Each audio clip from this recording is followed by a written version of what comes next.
Assalomu alaykum, hurmatli o'rtoqlar. Mana bugun yangi ishni boshlayapmiz. Demak, bundan hozir bitta devor bor. O'sha devorda sho'rlagan joylari bor. O'sha sho'rlagan joylarini samaska qilib turib, bitta kraska urishimiz kerak. Fasad qismi. Mana hozir sho'rlagan qismini demak tushirib chiqayapman. Qo'porib mana shunday holatda mana shu devorda samaska qilib turib o'sha joylarini birinchi PVA kley bilan yaxshilab kleylab qotirib olamiz. Keyin rotband bilan samaska qilib, shpaklovka qilib kraska qilamiz. Fasadni kraska. O'zining rangidan qilib kraskalab qo'yamiz mana bunday.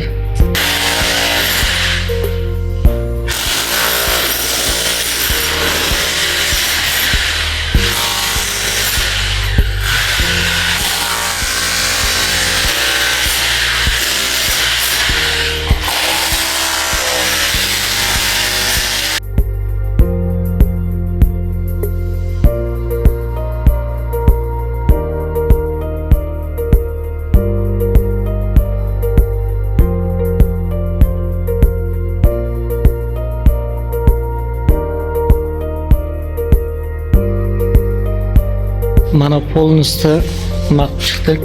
Mana bu kabelga ham joy ochib chiqdik. Kabel mana bunaqa tashqarida ekan. Orasiga tiqamiz. Hozir endi klinkalarni yopishtirib chiqdik. Endi PVA kley bilan gruntovka qilamiz, changni yo'qotib chiqamiz, devorni qotiramiz.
Assalomu alaykum, hurmatli tomoshabinlar.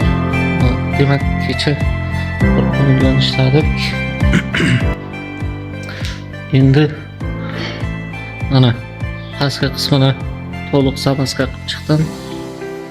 Devorni kraskalash kerak. Hali yaxshi qurgan yo'q. Lekin hozir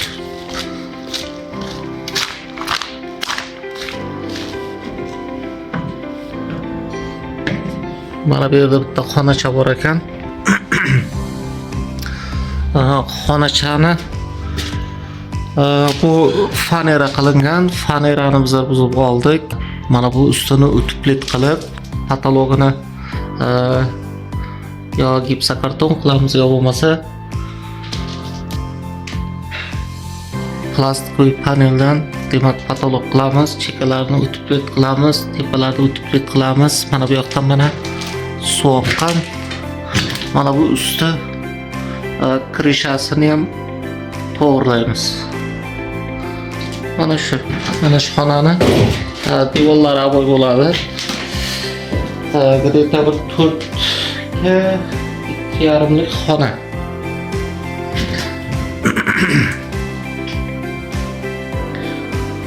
Mana shu. Bu karkasi boshqatdan uriladi. Patologimiz ham mana o'tiblik qilib, chiroyli qilib moshina bo'ldi. Umuman bironta joy ochiq qolgani yo'q. Mana bu asbest atrofini salgina ochib qo'ydik. Endi agar juda ham qizib ketsa, penoplastni eritmaslik uchun, shuning uchun mana taraflarim polностью yopildi. Juda ham ishimiz sifatli chiqdi. Endi gipsokartonda demak nimasini yopishtiraman, karkasini teraman. Oldingi patologimizni balandligi mana bu yoqdan ketgan, mana bu yerdan ketgan edi. Где-то bir 220 230 chiqadi, 250 desam bo'ladi. Endi salgina bir 30-20 sm ko'taramiz. U fanera edi. Oldingi oldingi patologimiz fanerani olib tashladik. Endi mana gipsokartonni uramiz. Bu tarafda mana suv oqqan. Ya'ni mana bu o'sha devor juda ham baland, orqa tarafi devorga demak yomg'ir, qor suvlari urilganda ana shu devordan oqqan. Bu narsa uyda ichiga ham kirib ketgan. Nasib bo'lsa, buni ustini, tunikasini yaxshilab boshqatdan o'sha suv kirmaydigan qilib, demak devorga japs qilib, chiroyli qilib chiqaman. Undan keyin oxirida gipsokartondan keyin ham qilsak bo'ladi. Kirishada qilinadigan ishlar ular. Demak, boshladik.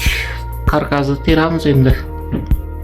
Hozir mana bu tepaga mana shunday karkas urildi. Mana. Hozir endi gipsokartonni uramiz.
aboyni tugatdim. Aboy juda ham chiroyli chiqdi.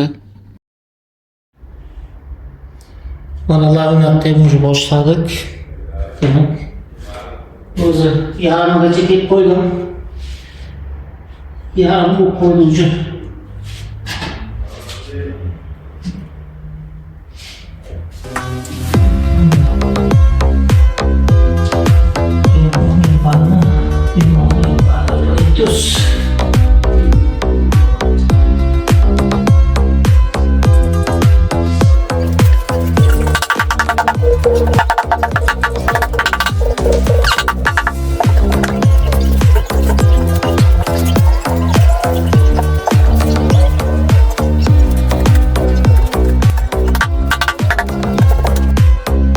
Mana hurmatli tomoshabinlar, laminatimiz ham bitti.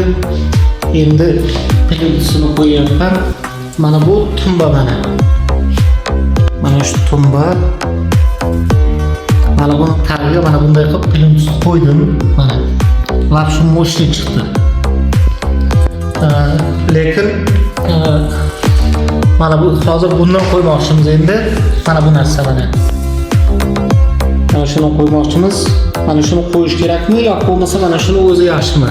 Bir maslahat beringizlar qani. Qaysi yaxshi chiqadi hozir mana bu holatda turibdi. Mana eshigimiz eshik tarafim bo'ldi. Mana bu yerga parok qo'ydim. Bak shu moshina chiqdi.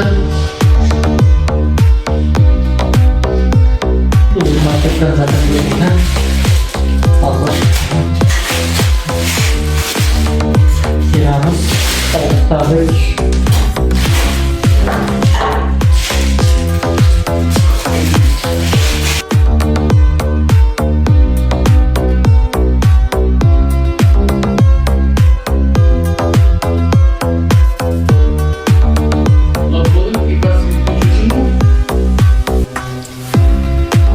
Kerak emas, mana bo'ldi. Suyakni o'chirmasmi? Yo'q, shart emas. Suyakni qo'ydimmi?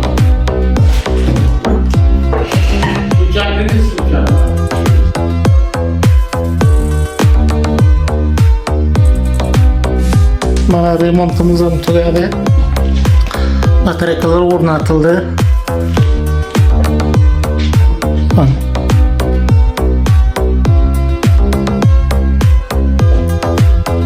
Şkaflar.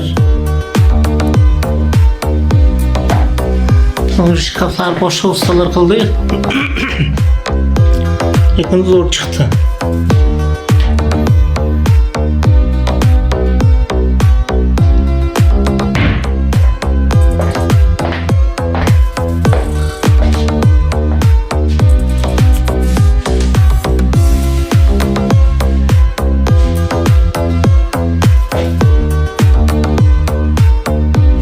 Mana xonamiz tayyor bo'ldi. Chotki chiqdi.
hozir akros yomg'ir yog'yapti.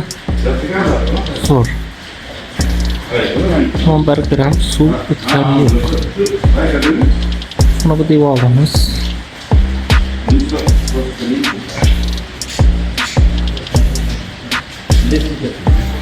Devorim cho'tki bo'lgan. Вообще cho'tki.